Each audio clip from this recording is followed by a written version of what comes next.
Mia and the Gard, the sparkle in the wind, asterisk, asterisk, in a quiet little village surrounded by rolling green hills, golden fields, and a silver-blue lake that shimmered like a mirror, lived a 7-year-old girl named Mia. Mia didn't have many toys, but she had something far more special: imagination. Her favorite place in the world was the old garden behind her house. It was wild and overgrown, full of buzzing bees, giggling flowers, and birds that whistled secret songs just for her. Every morning after breakfast, Mia would skip down the garden path in her worn red boots, carrying a basket for flowers, feathers, or anything that caught her eye. She loved the way the daisies turned to face the sun, and how the tall grass whispered when the wind passed through. But one morning, something changed. As Mia bent to smell a purple blossom she had never seen before, a gust of warm, glittering wind blew across the garden. It wasn't tea like any breeze she had felt before. It sparkled in the air like gold dust and made the flowers bow gently, as if greeting something royal. Then, right in front of Mia's eyes, the sparkle twisted into a swirling shape and asterisk. Poof. Asterisk, a small, glowing figure appeared, floating in midair. She was no taller than a kitten, with delicate silver wings that shimmered like moonlight, a dress made of flower petals, and a tiny crown that twinkled on her head. "Hello, Mia," the little fairy said in a voice that rang like wind chimes. "I'm Princess Ema of the Flower Palace. I've been watching you from the skies." Mia blinked in amazement. "A real fairy? Princess?" she whispered. "Are you really real?" Princess Ema laughed softly. "Of course I am. And I've come to invite you to my home. Would you like to visit the Flower Palace?"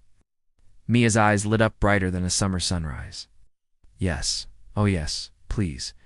Before she could say another word, Princess Ema waved her hand, and a trail of sparkling wind wrapped around Mia like a soft ribbon.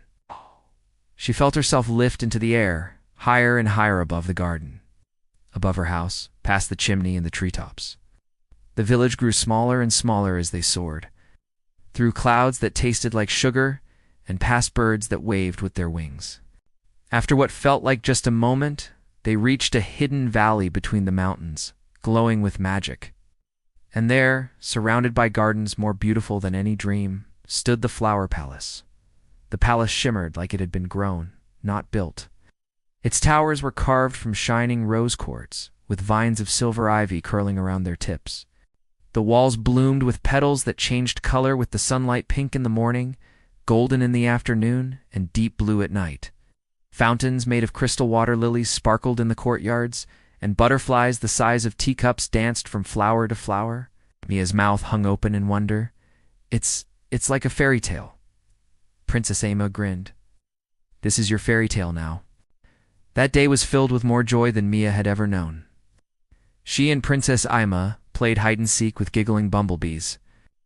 They rode on the backs of hummingbirds, drank morning dew from daisy cups, and slid down petals as smooth as silk.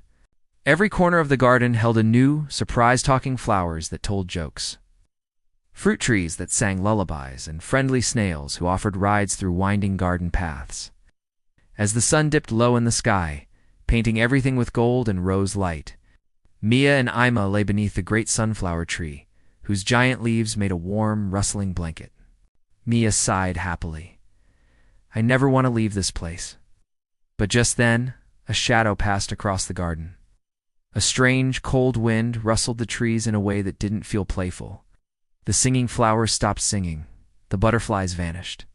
Princess Ema sat up, her wings stiff. "That wind," she said quietly. "It's from the shadowed forest. Something's wrong." Mia sat up too, suddenly alert. "What's the shadowed forest?" "It lies beyond the garden's edge," Ema whispered.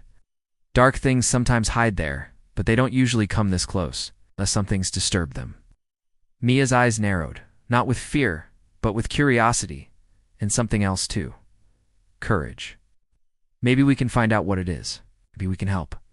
Princess Ema looked at the little girl with wonder. "Yes," she said, her voice full of pride. "I think you're braver than most grown-ups I've known. I think this adventure was waiting for you all along." And so, as the last rays of sunlight touched the palace towers, a new journey began, one that would lead Mia and Princess Ema beyond the flower gardens, past the rainbow fountains, and into the deepest, darkest parts of the enchanted forest.